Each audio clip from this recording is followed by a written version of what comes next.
Halo guys, saya akan menunjukkan 5 pernyataan dari orang yang sama dan nanti kamu bisa kasih penilaian. Lihat baik-baik rangkaian pernyataan dalam slide ini. Tahun 2014, Prabowo mengatakan rakyat berhak menuntut pemimpin yang gagal memenuhi janji. Tetapi pada 2024 muncul pernyataan bahwa anggota kabinet yang tidak mendukung program MBG dipersilahkan keluar. Publik tentu bertanya, jika kritik kepada pemerintah dulu dianggap bagian dari demokrasi, mengapa sekarang kritik dari dalam pemerintahan itu sendiri dilarang dan dipandang sebagai alasan untuk keluar? Bagaimana dengan kritikan dari civil society? Apa mereka juga disuruh keluar negeri ya? Tahun 2014, Kabinet Gemuk dikritik karena dianggap lambat, mahal, dan tidak efisien. Namun pada 2024, Kabinet terbesar dalam sejarah Indonesia justru dibentuk dan dibela dengan alasan Indonesia negara besar. Pertanyaannya, kalau kabinet besar dulu dianggap masalah, mengapa sekarang menjadi solusi? Yang berubah kondisi negara atau standar penilaiannya? Tahun 2019, koruptor akan dikejar sampai ke Antartika. Pesannya jelas, tidak ada toleransi terhadap korupsi, tetapi pada 2024 muncul pernyataan bahwa koruptor yang mengembalikan uang negara bisa dipertimbangkan untuk dimaafkan. Publik pun bertanya, apakah korupsi sekarang cukup ditebus dengan mengembalikan uang? Lalu di mana efek jerah yang dulu dijanjikan? Tahun 2013, kerusakan hutan disebut ancaman besar bagi Indonesia. Tetapi pada 2025, muncul dorongan memperluas lahan sawit dengan alasan sawit juga merupakan pohon. Padahal yang dipersoalkan para ahli lingkungan bukan sekedar jumlah pohon, melainkan hilangnya hutan alam dan keanekaragaman hayati. Ini dua hal yang berbeda. Tahun 2014, perjalanan dinas luar negeri disebut pemborosan yang harus dipangkas. Namun setelah berkuasa, puluhan kunjungan luar negeri dilakukan dengan alasan kepentingan strategis nasional. Mungkin memang ada alasan yang kuat, tetapi rakyat tetap berhak bertanya, mengapa sesuatu yang dulu disebut pemborosan sekarang dianggap kebutuhan? Karena dalam demokrasi yang ditagih rakyat bukan hanya janji, yang ditagih rakyat adalah konsistensi. Dan hari-hari belakangan ini mahasiswa dan warga masyarakat mulai menuntut dan menagih janji yang diucapkan. Apa kalian punya catatan lain yang inkonsisten dari pernyataan-pernyataan Prabowo? Halo guys, ingat nggak dulu tahun 2015 ya, dolar beranjak naik ke Rp14.000. Gerindra menuntut supaya menindak serius agar rupiah menguat. Malah ngomong agar jangan menganggap enteng permasalahan. Dulu Prabowo bilang dolar hampir 14.000, tanda kegagalan pemerintah. Nah sekarang Prabowo dan Gerindra berkuasa baru 1 tahun 8 bulanan lah ya. Dolar sudah mencapai Rp18.000. Harga BBM Pertamax kemarin dinaikin. Tentunya banyak yang resah saat ini. Jadi yang gagal siapa? Tahun 2013 sampai 2015, Prabowo dan Gerindra berkali-kali bilang pelemahan rupiah adalah bukti ekonomi salah urus. Dulu, Rp14.000 dianggap krisis. Sekarang, ketika rupiah melebihi acuan Rp16.500 di APBN, yang muncul justru segudang pembelaan. Penguasa bilang, oh ini karena faktor ekonomi global. Ada perubahan geopolitik dan dampak perang di Timur Tengah. Sehingga harga energi naik. Lah, memangnya negara lain tidak terdampak. Tapi mereka mata uangnya kan tidak anjlok.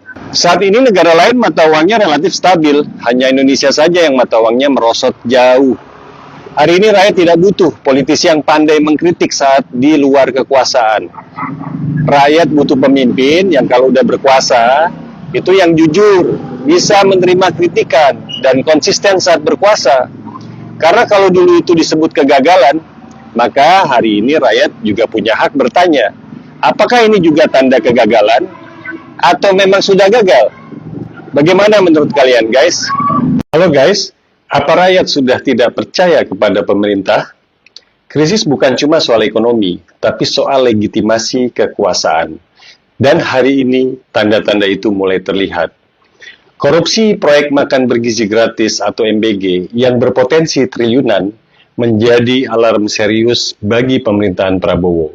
Proyek MBG justru dikorupsi oleh kepala BGN yang diangkat Jokowi, yang dikabarkan mendapat uang 1 miliar per hari. Sebelumnya publik sering mengkritik tentang tata kelola MBG yang berantakan. Tapi Presiden malah menganggap publik menolak MBG. Publik akhirnya bertanya, ini proyek politik atau bancakan elit? Atau sungguh-sungguh untuk kepentingan rakyat? Masalahnya bukan cuma MBG. Perubahan Undang-Undang TNI pernah dikritik masyarakat sipil karena dibahas tertutup dan terburu-buru. Belum lagi kebijakan Danantara yang membuat sistem ekspor satu pintu dan berdampak para pengusaha wait and see menunggu dan melihat perkembangan lebih lanjut. Banyak kebijakan strategis hari ini dirumuskan secara mendadak, minim konsultasi publik, tanpa kajian akademik yang matang, dan hanya melibatkan segelintir elit kekuasaan. Padahal sila keempat Pancasila menekankan musyawarah dan partisipasi rakyat dalam pengambilan keputusan. Masalahnya sekarang, ruang kritik publik sering dianggap ancaman politik. Akibatnya, kualitas kebijakan menurun, legitimasi pemerintah melemah, dan kepercayaan publik semakin terkikis, seolah Presiden ingin mengembalikan Orba Jilid 2. Kebijakan negara dinilai tidak lagi berbasis kebutuhan rakyat, tetapi lebih banyak digerakkan kepentingan politik jangka pendek dan oligarki ekonomi. Sementara rakyat, mereka sedang menghadapi tekanan hidup yang makin berat. Kini ekonomi kita memburuk, rupiah terus melemah di kisaran Rp18.000 dan banyak analis memperkirakan depresiasi rupiah masih bisa berlanjut hingga menembus Rp20.000 per dolar. Dan investor mulai kehilangan kepercayaan terhadap Indonesia. Bahkan muncul sentimen di pasar dan media sosial internasional yang menyarankan investor untuk melakukan divestasi atau tanda petik menjual Indonesia. Yang membuat situasi makin mengerikan adalah publik mulai melihat lembaga dan elit negara tidak efektif. Di satu sisi penghematan anggaran, tapi kabinetnya gemuk. Terjadi banyak korupsi, lemahnya penegakan hukum, dan kembalinya TNI ke ranah sipil. Hari ini kemiskinan meningkat, lapangan kerja makin sulit, kelas menengah tertekan, dan ketidakstabilan ekonomi semakin terasa di kehidupan sehari-hari. Jika kondisi ekonomi terus memburuk, kepercayaan rakyat akan runtuh. Karena tanpa kepercayaan rakyat, tidak ada pemerintahan yang benar-benar kuat. Halo guys, kalau investor lokal mulai kabur dari negaranya sendiri, berarti yang bermasalah bukan cuma rupiah, tapi kepercayaan kepada pemerintah. Fenomena investor domestik memindahkan aset ke luar negeri adalah alarm serius. Dalam ekonomi internasional, ini disebut capital flight. Penyebab utamanya sederhana.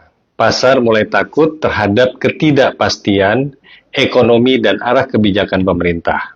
Hari ini publik melihat rupiah terus melemah, APBN defisit, utang meningkat, daya beli turun, tapi belanja negara tetap besar. Di saat rakyat diminta hemat, Presiden justru terlihat sibuk dengan perjalanan luar negeri dan proyek-proyek yang dipertanyakan efektivitasnya.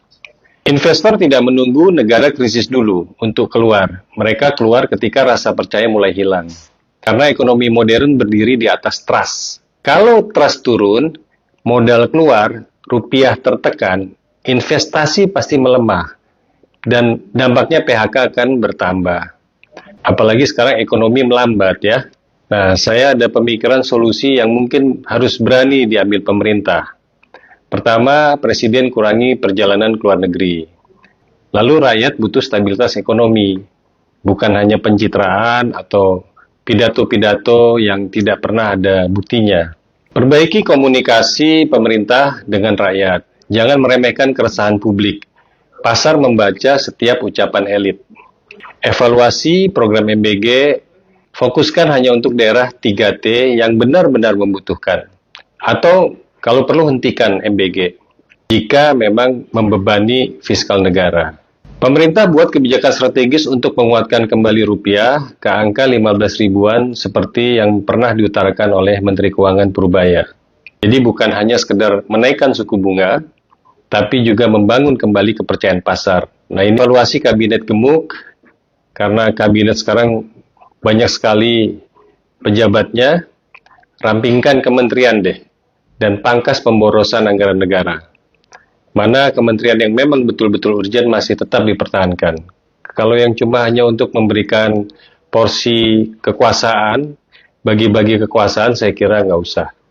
Terakhir, saya ingin mengatakan ancaman terbesar hari ini bukan hanya pelemahan rupiah ya, tapi ketika rakyat dan investor mulai kehilangan keyakinan terhadap arah negara, apalagi sudah tidak percaya lagi sama pemerintah.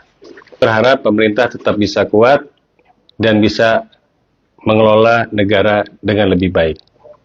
Bagaimana menurut kalian?